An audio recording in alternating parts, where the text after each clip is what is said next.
guys, it's Hallie. Today I'm going to be talking about 20 different ways to deal with anxiety. So as many of you may know, I struggle with anxiety, PTSD, and mental and emotional problems and depression. So a lot of these ways I found that have helped. Some of them I haven't tried, or some of them I have tried and I just don't help. So there's two categories to this. There's distraction, so things that can distract you from whatever your anxiety or whatever. And then there's solution, things that can help you cope with it and move past your anxiety. So the number, when I say the number, there will be the same number but in yellow for distraction or pink for solution. So let's get started with the video. Number one for ways to deal with your anxiety is listening to music. I think I've told a couple stories about me listening to music before surgeries or as in packing.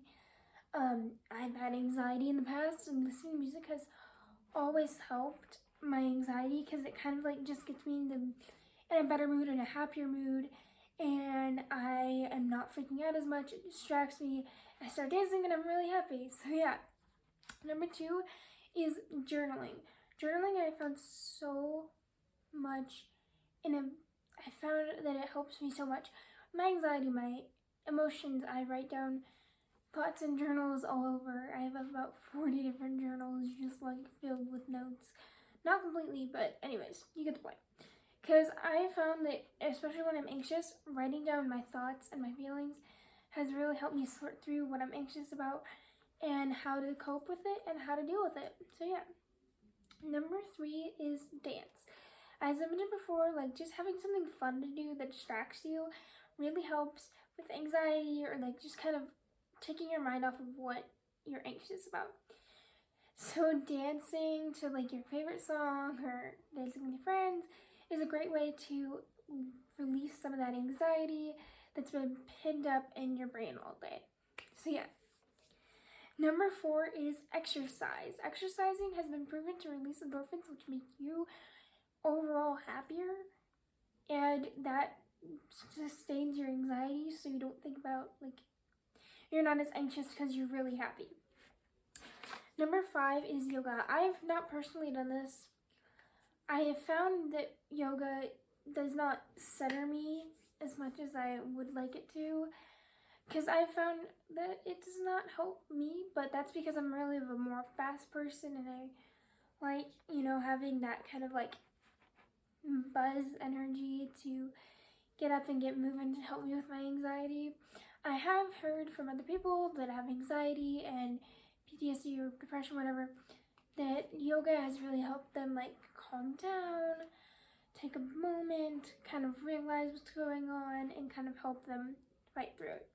So I personally have not done yoga to help my anxiety just because I don't feel like it helps me, but that's just me. You do whatever you know works best. But Number six is meditation.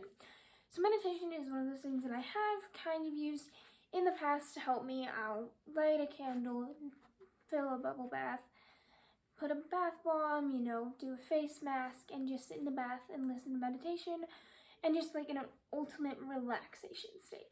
I usually do this when I'm really anxious about something like tryouts or something like that, and it kind of just calms me down, or especially showers.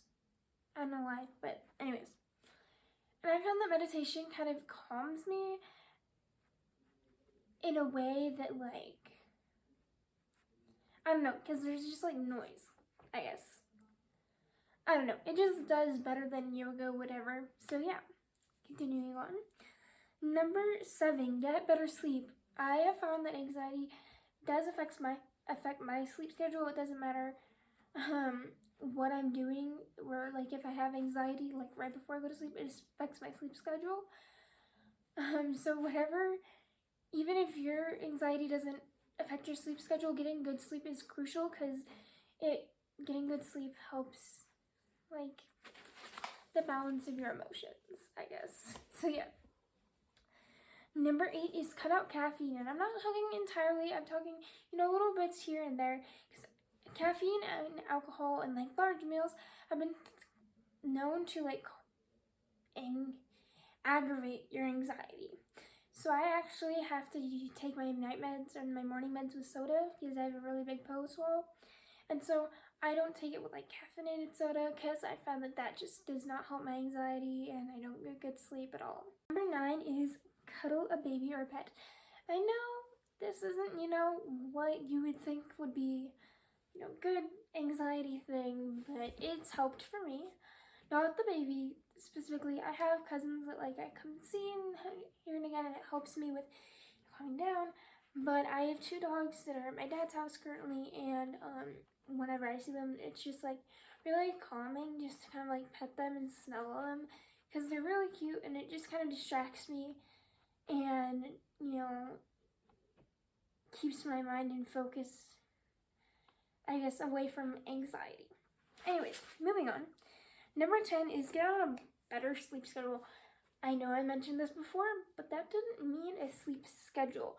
I mean like an actual sleep schedule, like going to bed around like 9:30 to 9:45, 15-minute increment, and then waking up at an exact time every day, the exact same time every day, with an alarm to start your day, because I found that really helped me.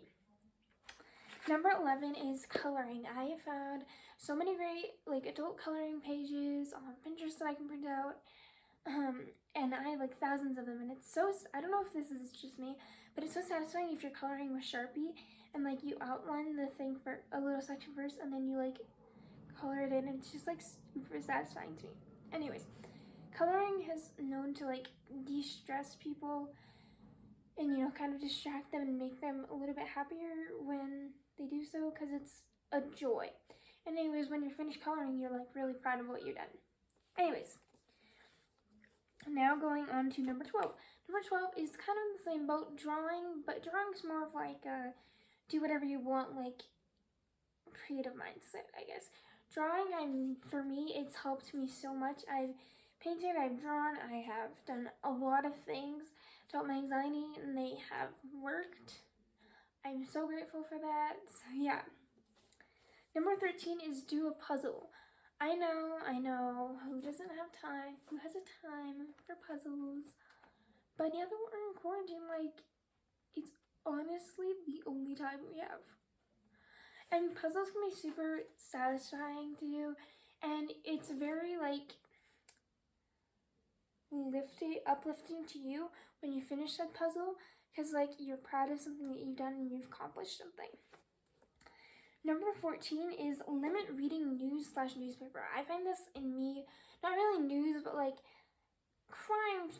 true crime videos on YouTube or something like that kind of just like aggravates my anxiety, which is so fun. I know. And so I can't sleep because I think something's gonna happen to me. I don't know. I've learned that if I only watch maybe one true crime video a week, then my anxiety isn't bad. So stuff that like may trigger your anxiety, like natural disasters or something like that, or like something traumatic that you think would happen to you because you watched some sort of news or you read some sort of news. Anyways, just kind of cut that and limit it to a minimum just to kind of help your anxiety. On to number 15, call a friend you haven't talked to in a while. I have done this, and it has really helped catching up with my friends who moved away, and it just kind of gives a distraction, and it's like nice to know what they're up to, and it's just, again, it's a distraction of what's going on in your life, and it's more of a centered towards what's going on in other people's lives to kind of see how they're doing. So yeah. Number 16 is 4-7-8 breathe technique. So if you guys haven't heard this technique, it is basically a technique that helps you focus on your breathing and give you a deeper breath and kind of like reprograms your brain when you do so.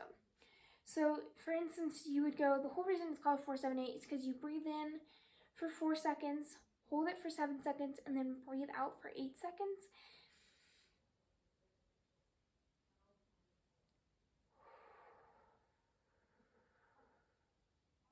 And it's just giving you a good deep breath to kind of fill your lungs And if you have an anxiety attack, or if you're panicking, or if you're hyperventilating, it's just kind of giving you that oxygen that your brain needs.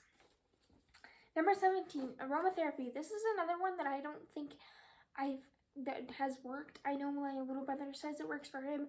Good for him. People who like think aromatherapy, like know aromatherapy works for him, great. It works for you. It's something that you like. It's something that has worked for you in the past or works for you now, and you will stick to it.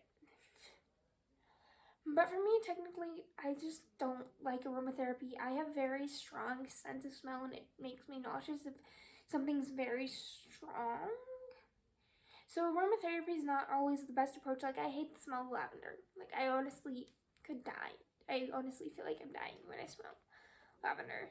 It just does not smell pleasant. And I know, again, it's not, the most opinions of people, but like, hey, lavender smells great to you, it smells great to you. It just doesn't smell great to me. We can still be friends. Anyways, if you guys try aromatherapy, like a diffuser from Amazon, I know they even make little diffusers for your car now. So, like, anxiety, and it kind of just, like, calms you down, I guess. So, anyways, number 18, ASMR. If you guys don't know what ASMR means, I have no clue anyways, but it's kind of like a relaxing, satisfying, like, sounds or things to watch that are satisfying. Just like that, kind of like, I feel like I'm melting when I'm watching ASMR, because it just like is like, oh, that feels so good. Like, it just distracts you, and it like kind of calms you down. ASMR is on Instagram, and I know there's a bunch of different like channels on YouTube for ASMR. There's food ASMR, where people eat things and like the sounds are really satisfying. There is like soap ASMR, slime ASMR, sound ASMR, like visual ASMR, like a bunch of different ASMRs that people do on Instagram, YouTube. I've seen it on TikTok. I've seen it on different platforms of all kinds. So yeah, definitely try that out if you guys are kind of in need of a distraction that kind of like makes you feel like really good. Okay, moving on is a do a 2-minute chore. I know, what are you thinking? 2-minute chore? Or I don't want to do chore when I have anxiety. I feel you. I was right there with you. But technically, so I don't mean technically, but like basically when you do 2-minute chore, like make your bed or finish, do the dishes, unload, sweep, mop, whatever. Something very quick and fast that you can do. You feel accomplished, and as you do more of those things to like check off your to-do list, you feel more proud of yourself and like less anxious. So yeah, doing a 2-minute chore I found has really helped as well. So yeah. And lastly, talk.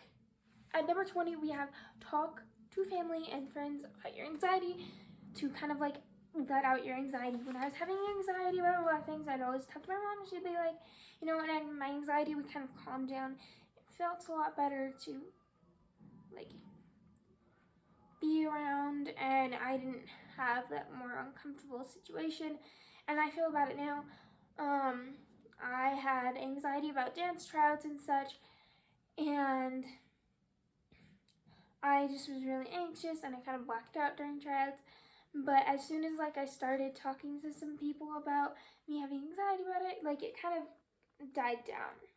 So yeah, that's all that I had for today. Make sure you guys like, subscribe, post the notifications bell here, because I post on Wednesdays and Fridays. Oh yeah, see you guys.